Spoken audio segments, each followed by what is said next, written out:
kok tim yang gagal dipertahankan? Kalau misalnya misi dari Prabowo Subianto misalnya untuk memberantas korupsi, maka dia sudah kecolongan dari menteri-menteri yang akan datang ya banyak juga yang berada di kabinet yang sekarang gitu. Dan Pak Jokowi demikian mencari yang terbaik, saya pun demikian. Dan kalau kebetulan orangnya masih bagus, pasti kita akan minta untuk ikut lagi. Jelang pelantikan presiden dan wakil presiden terpilih, Prabowo Subianto intens bertemu dengan Presiden Jokowi. Private dinner alias makan malam tertutup antara Jokowi dan Prabowo berlanjut dengan makan siang di kediaman Jokowi di Surakarta, Jawa Tengah. Karena pembicaraan saya tidak tahu persis secara rinci apa karena 2 jam lebih, tapi paling tidak saling tukar-menukar informasi dan membicarakan soal transisi yang sebentar lagi ada estafet kepemimpinan di tanggal 20 Oktober. Demikian. Kerap dikabarkan cawe-cawe, Presiden Joko Widodo menegaskan tidak ikut campur dalam penyusunan kabinet pemerintahan Prabowo Gibran. Namun, jika Prabowo mengajaknya berdiskusi, Jokowi mengaku tak akan menolak. Saya ikut-ikut intervensi, enggak. Saya pun juga tidak mau diintervensi untuk urusan hak prerogatif. Jadi sama, saya juga tidak ingin ikut-ikutan. Tapi kalau ditanya, ya saya jawab.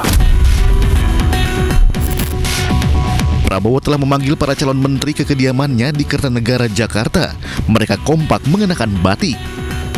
Sebelumnya, Prabowo mengatakan di pemerintahannya nanti akan ada banyak menteri dari kabinet Jokowi.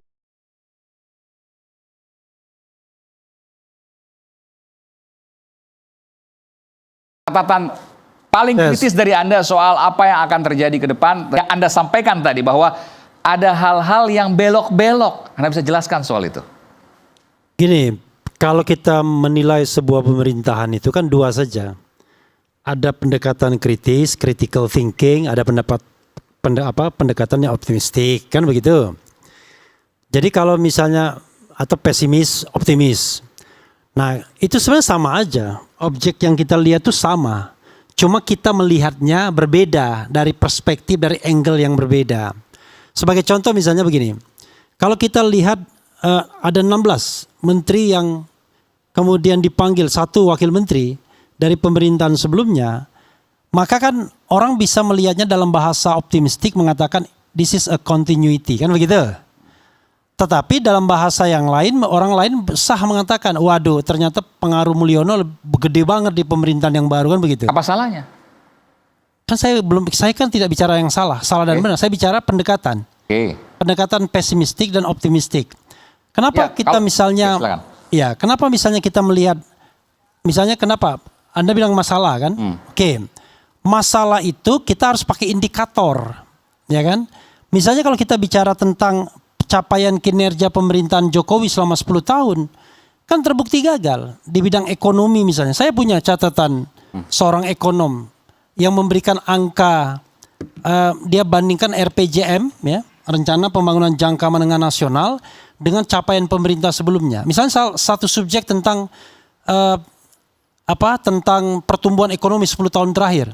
Pertumbuhan ekonomi dalam 10 tahun terakhir itu tidak pernah mencapai target RPJMN. Nggak pernah. Jadi kalau Anda, ini per tahun ya, bukan hanya soal COVID aja, tapi per tahun. Itu kita bandingkan dengan RPJMN, Rencana Pembangunan Jangka Menengah Nasional, yang merupakan mandat rakyat melalui undang-undang. Oke? Jadi secara paradigma berpikirnya artinya gagal sebenarnya merealisasikan mandat yang diberikan rakyat melalui RPJMN. Lalu kita bandingkan dengan pemerintahan yang sebelumnya. Pemerintahan yang sebelumnya lebih tinggi dalam hal pertumbuhan ekonomi.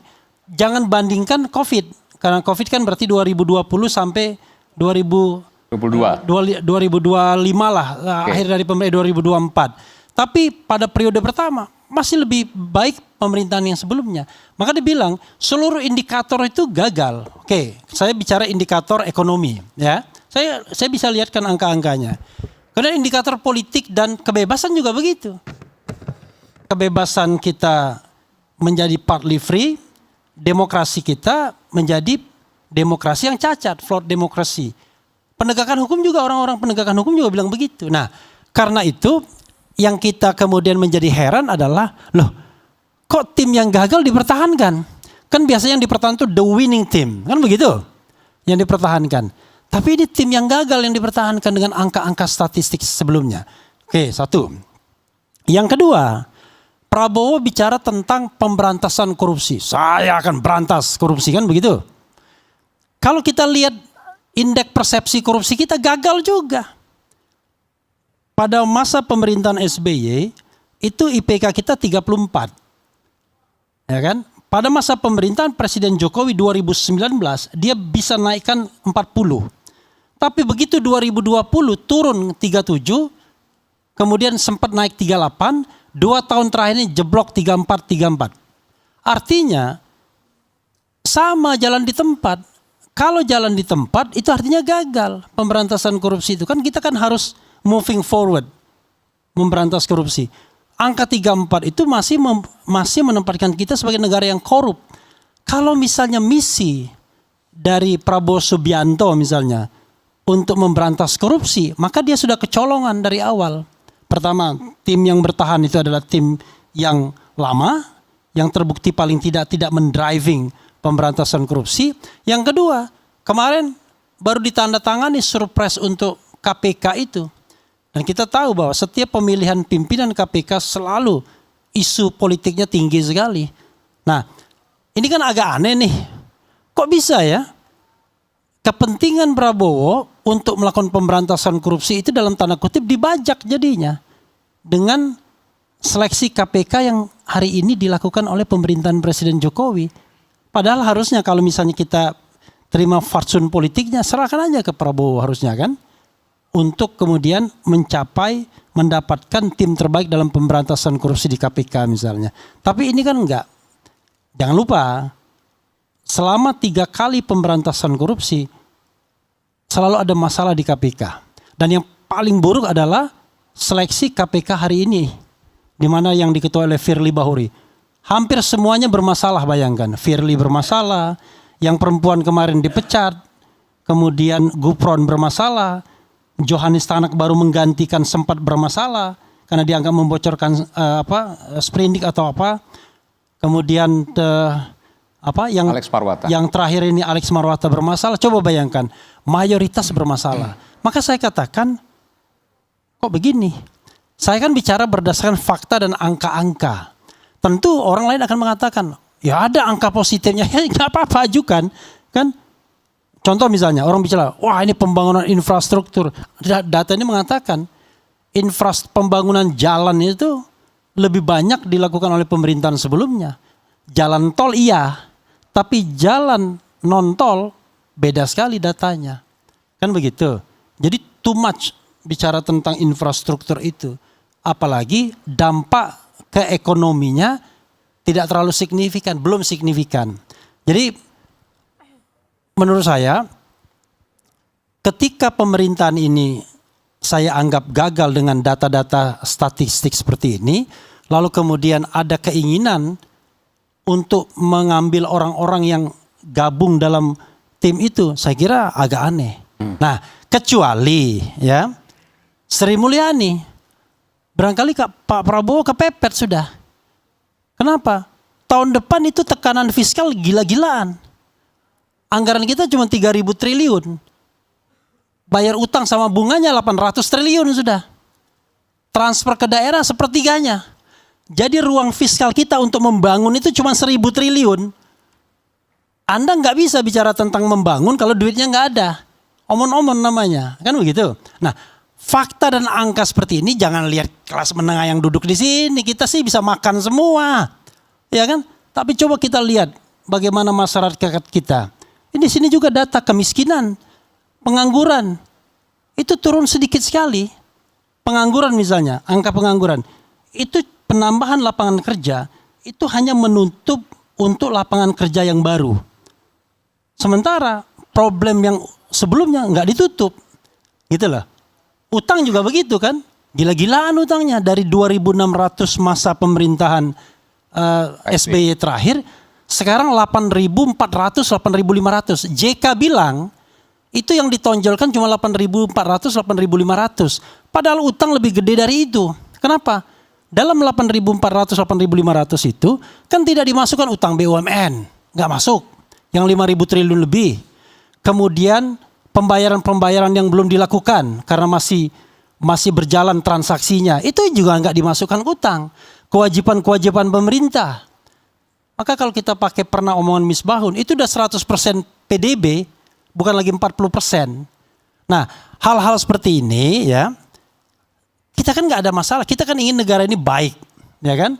Nah, karena negara ini baik, yang saya bayangkan mestinya jawabannya adalah strong kabinet, kan begitu? Bukan kabinet yang akomodatif. Karena menurut saya kebutuhan kita adalah kebutuhan kabinet yang jauh workable dan profesional. Bukan kabinet yang, ini mohon maaf ya, boleh ngomong nggak ada juga orang politik. Ini ada coupling politik A, coupling politik B, coupling politik C, coupling politik D. Semua politik dikasih coupling. Nah, the question is kenapa Nasdem kok nggak mau? Mungkin Boni bisa menjawabnya. Why Nasdem nggak mau dikasih coupling kan? Kata Aiman udah tahu tuh coupling yang dia pengenkan itu nggak dapat katanya, ya kan? Nah, hal-hal seperti ini yang kemudian justru ketika dia bilang zakan kabinet, kan begitu? Bukan second kabinet. Jangan-jangan salah dengar kita ya. Second kabinet. Bukan zakan kabinet. Maksudnya second apa? Bekas. Oh, kan 16 dibanding 46 ya. Iya, kan masih 30 kan, yang baru semua. Tapi yang baru juga yang dipanggil-panggil juga ada juga yang aneh-aneh juga. Nggak, kata Ciko tadi, saya kok yang begitu sih dipanggil. Kalau yang dipanggil Boni Hargen kan keren ya kan. Yang aneh siapa sih maksudnya? Hah? Yang aneh siapa? Enggak, kalau Boni kan PhD, lulusan Amerika Bang Boni oke lah. Serikat. Yang aneh siapa maksudnya? Ya kan? Masa saya sebut namanya yang aneh? Nggak, Nah, biar itu kan bisa dijawab namanya, sekalian itu aneh apa enggak kan? itu penghinaan nanti dianggap gitu. Apalagi? Oke, sampai di situ dulu. Saya ingin tanya dulu, sebelum saya ke Pak Prabowo yang terkait dengan kementerian, saya ingin ke Pak Jokowi dulu, pendukung Pak Jokowi, Bung San Salvator. Ya. Jadi 16 menteri yang diambil dari Pak Jokowi itu nggak pas. Karena kemarin, apa jadi bahasanya? Tambahan kalau gitu 16. Gini, saya mengatakan begini, menteri-menteri ini menteri hebat, ya kan? Tetapi kan kontroversinya besar bos, ya kan? Pencapaiannya juga kontroversial. Maksudnya. Iya, Oke. ada menteri yang sejak pertama kampanye untuk jadi calon presiden, kan begitu?